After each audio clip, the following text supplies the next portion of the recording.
G'day there, Ray Corcoran here. In this week's video, we're going to be talking about public speaking and how you can develop the skill of public speaking so that you can get paid literally thousands of dollars in a day to do keynote speaking and things like paid workshops.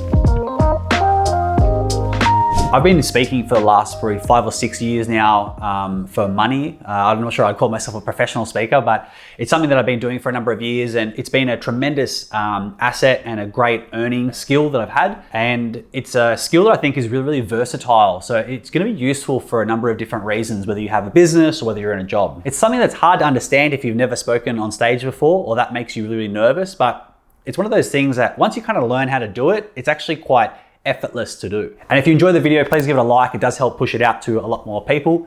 And if you'd like to consider subscribing, please do so. We kind of do videos on making more money, investing money, and saving money. So firstly, why would you consider doing speaking? Well, there's a few different benefits to doing speaking. One would be that it's a rare skill. So because everybody's scared of speaking, if you become one of the few people that actually gets good at it, you can actually get paid disproportionately, because there's a very, very small number of people in every industry that can speak clearly and speak in an engaging fashion on stage in front of large groups. So if someone's running a big conference, they want an organized, professional, entertaining speaker who knows their stuff. So if I can develop that, I can be very, very valuable to them, and consequently I can charge a lot for that. And it does take a bit of time to develop that skill, but that's like anything. So it's one of those things where, I didn't have any real previous experience. I just did a whole bunch of speaking, and now I'm much more comfortable with it, to the point where someone could grab me right now and say, hey, there's 2,000 people waiting out there. Can you talk to them about X? And I wouldn't be nervous doing that. Whereas in the past, that would make me freak out. I would have a massive anxiety attack. So it is a skill that takes time to develop, but that's true for anything. So the second benefit is that you can just get flat out paid for your speaking services. So they can hire you, they can pay you a few $1,000s, you just get paid for your time. The third thing is if you have a business, you can get clients out of it. So for me, I have a marketing agency, and I've spoken at numerous conferences. The ideal situation is you get paid to speak, and then you get clients off the back of that as well, which are worth typically far more than whatever your speaking fee was. So you can rock up, say the conference is on a Friday or a Tuesday or whatever it is, you can get paid a few grand on the day. And if you get 3 or 4 clients out of it that all pay you a few grand a month, there's a huge earning potential. And like I said, it does take time to build up to that, but that shows the kind of potential. And I'm not like, I'm not Richard Branson or some famous speaker. It's just a skill that I've practiced. Number 4 is it will raise your profile and help you get noticed. And a lot of the time, the highest paid people in our community are not the best necessarily. They may be very good, but they're not the best, but they may be the most visible. So visibility is crucial, whether you have a job or you have a business. Your goal is to be visible. You don't want to be the best kept secret in your industry. If you want to be, if you're in a job, if you're going to be positioned for a promotion, people that speak or are comfortable speaking in front of large groups get noticed. It's a core leadership trait as well. So that kind of positions you nicely for bigger opportunities. So number 5, it's a very versatile skill. So because this is something that won't go out of fashion in 10 years, being able to speak confidently in front of large groups is something that very few people can do well. But I believe that pretty much anyone can learn if they're willing to do the practice to get there. And the best part is it can serve you for your entire career. So I was probably mid-20s-ish when I started learning how to speak. And now, it's been several years later, and I've had, every year, even the other week, I got asked to speak at a conference in Malta, and due to lockdown, I can't go anywhere. So that's a bit devastating, but there's lots of places overseas that I've been as a result of speaking, and you get flown around to all different parts if you become like an in-demand sort of speaker. And the 6th benefit is it's just fun. Like, it's a huge amount of fun going to different places, meeting different people, both the other speakers. You can build really, really good relationships with other key people in your industry. There's also the attendees. You get to meet some amazing people in the crowd. After your talk, people will often come up to you and have a chat. Some will talk to you about hiring you or wanting to connect. And some will just be, interesting people that you get to have a great chat with. So my first speaking gig, or my first large-ish speaking gig, was in front of about 200 people. And it was actually by surprise. A company I was working with at the time was running an event, and there was a few hundred people in the room, and I was up the back and I was chatting to the MC of the event during a break, and I had already expressed to them that I would like to start doing speaking and start practicing, and they said no worries. So as soon as the break ended, he goes, do you want to speak right now? And I was like, I just said yes. Like, I didn't even think, I just said yes because I knew if I thought about it, I would get nervous. He goes, all right, cool. The guy grabs the mic and he goes, ladies and gentlemen, we've got a very, very special guest in the room. His name's Corcoran. He's a massive expert on digital marketing, and he said all these things to sort of pump me up. And then he goes, we're going to do a quick digital marketing Q&A because that's sort of my specialty. And then he goes, round of applause for Ray. And it was literally I had 30 seconds between him asking me and me being on the stage, basically. It was probably better in hindsight because I didn't have a chance to build it up in my head as this big scary thing.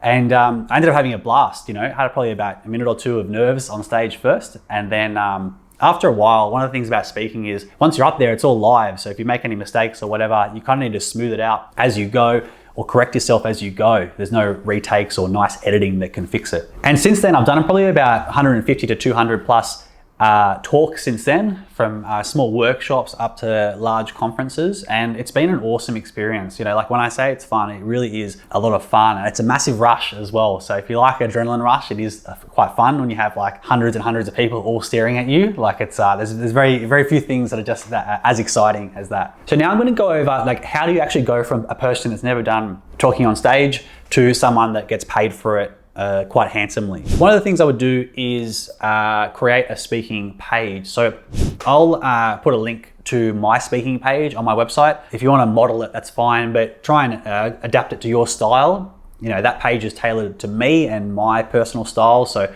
obviously adjust it to suit you. Basically what that page does is really show that I understand event organizers, because ultimately the people hiring you are going to be business owners, conference managers, that sort of stuff. And you need to show that you are not only a knowledgeable speaker, but an entertaining speaker, someone that's organized, on time. And there's lots of other things aside from being able to actually talk on a topic. You need to be actually entertaining. So there's lots of people that are entertaining but don't know their stuff. There are people that know their stuff but are boring to watch. There are people that are great speakers but very disorganized, which is an event manager's worst nightmare, and they rock up late, or all sorts of stuff. So if you can conduct yourself like a professional and be a reliable, good speaker, you'll always have work. On my speaking page, I have a bunch of stuff. Why hire me? What topics I talk about? What you can expect when you hire me from start to finish. I also have just pictures of me speaking on stage, so they can see that I actually do it regularly. I'm not just someone that's starting out. And if you're starting out, you won't have those pictures, but eventually you just get those photos eventually over your first few gigs. Another thing I have is anonymous feedback scores. So some of the events I've actually been able to get the anonymous feedback scores where people basically say the truth about what they thought about your talk. And sometimes it's quite brutal. But it's really, really useful, and as you start to get better and better, it kind of shows that people do rate your talks and enjoy your talks. My second tip is to speak at anything you can for free as much as possible. The biggest tip about public speaking is practice, and that might seem cliche or whatever, but there is no shortcut or no book or video that will ever be able to do the practice for you. So it's really, really important that your goal is as much stage time as possible. So, that means speaking on the stage or speaking in front of groups. The more you do it, the more desensitized you will be to it, and the easier it gets. So if you have any opportunity where, I don't know, at your work, someone's like, can someone do this talk? Or does anyone want to put their hand up to do this? You put your hand up and just be like, I do that by default. And when I was trying to learn to speak, I would be actively hassling people to be like, hey, is there any chance I can speak at this event? Or can I do a short talk or a Q&A, or be on the live panel? Anything. I was scrounging for any kind of job I could get speaking, because I knew the more practice I got, the better I'd get. And then eventually it would go from me hunting work to work coming to me, because I'd built up a reputation and I had some runs on the board by that point. My third tip's a big one. So it's just realizing that speaking is not a big deal. If you're someone that can talk from one person to another on the street or in person, you can speak on stage. That's literally all you need. And what I like to do is I like to minimize speaking in my head. And that helped me deal with nerves, to the point where nerves, I might get a tiny, 10 seconds of nerves, but literally just before I go on stage. Once I'm up there, I don't care. I literally have no care in the world. I'm just there to do what I need to do. So many things going through your head. And I like to think about it like, if I can talk on ground level, me going up 5 steps and talking there is not very different, right? If I can talk to one person, I can talk to 50 or 1,000 people. It doesn't really matter. Once you get over about 100 people, it just looks like a bunch of blur up the back anyway. So you can't really tell. It could be 50,000 people. You still got to stand there and you still got to say what you need to say. Another thing to remember is that people are there to learn from you. So if you're speaking on stage, they want what you know. They don't care about, is your collar perfect, or, is your outfit right, or do you look nervous, anything like that. A lot of people don't care. Like the only person that cares is usually you. When I've done speaking gigs, I always talk to people a lot about the two trains of thought you'll have. You'll have one is what I'm actually saying on stage, and two is like a second track where it's what I'm thinking about what I'm saying. And I'll be talking about a topic, but in the back of my head, I'm like, did that sound stupid? Could I have been more succinct about that? Am I waffling about this topic? This second train of thought. And what I've found is if you want to reduce your nerves and be a more effective speaker, you need to focus on the audience and the fact that they need your help right now. And I kind of create this story in my head that all these people are desperate for my advice right now, and I really, really need to help them. Otherwise, they're going to be screwed. And creating that story in my head helps me go out there like I've got a purpose and a job. Number 4 is pick a topic and pick an audience. So you might aim to start off by doing one topic for one person. If you've got an area of expertise that you're either amazing at or pretty good at, that can be your topic, and you're doing that to service-based business owners. Or you could be doing that to people in your industry at a conference if you have a 9 to 5. And the reason why picking a topic or only a couple of core topics is important is for efficiency. Because a lot of people see that you get paid several $1,000s in a day and they go, wow, how good's that? But the truth is not as good. Ultimately, you have to pay tax on that, and ultimately you have to spend many, many hours. It's not just rocking up and talking. You might talk for an hour, but you may spend 10 hours in creating the presentation, creating the slides to go with it, rehearsing that presentation, travel to and from the event. You have to get to the event a little bit early. You probably have to stick around after the event as well to talk and network with delegates. So there's so many different parts and pieces to it that even if you get paid $5,000 for the day, which sounds great, and we're appreciative and we'll take it, when you spread that out across maybe 15 or 20 hours, it's not as good. One way you can sort of combat that and be more efficient is using the same talk over and over. A lot of the time you can do that without that being a problem, because a lot of people want to learn the same stuff. What I've found is a lot of people want to learn about the same topics. If you're an expert on, say, Facebook ads, they usually want to learn the same stuff. And what you can do is have the same core presentation, and then you just tailor it slightly for that audience if needed. And that way you're kind of shortening the amount of hours you need to allocate to this presentation while still keeping the quality high for the people that have hired you. And the final thing I'll say is that it will really help develop your confidence, because really speaking in front of people should not be a big deal. And I think with social media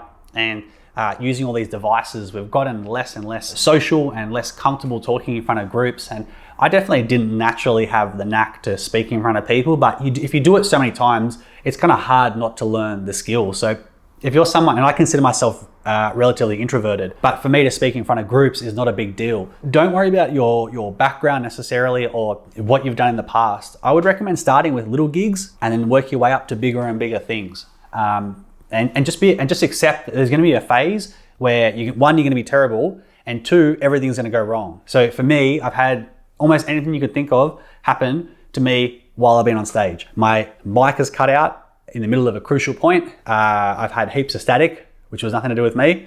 I couldn't walk to certain areas of the stage because there was too much static. So I had to stay on one weird end of the stage. I've tripped when I went to go on stage, which is like probably the biggest nightmare of any speaker. And then you kind of have to laugh it off. I've forgotten where I've been in my presentation numerous times. The projector died, so I actually couldn't see my slides. And some of the things I actually didn't plan on remembering because they were going to be up on the slides. So pretty much anything you can think of that can go wrong will go wrong. They're live events. This sort of happens all the time. But after a while, you learn to roll with it. And that's kind of the difference between an amateur and a professional speaker. Now I could go on stage, I could trip up, I could do all those things on the same day, and we just got to roll with it. We're all human. Everyone makes mistakes. Everyone understands stuff goes wrong. And if you can be someone, you can get on stage and speak regularly and not be fazed by that, you're going to be invaluable to the event organizer, because you're going to be someone they can just count on to perform no matter what happens. So I hope you found that useful. If you enjoyed the video, please give it a like. And if you're thinking about doing public speaking, please let me know. And if you ever have any questions about public speaking as well, or you want to get into it, or you've got a big talk coming up, please feel free to give me a buzz on Instagram DM. If you want to ask about anything to do with that, happy to help you out. I'll give you a G up before you go up on stage. But yeah, that's the video. Hope you enjoyed it, and I'll see you next video.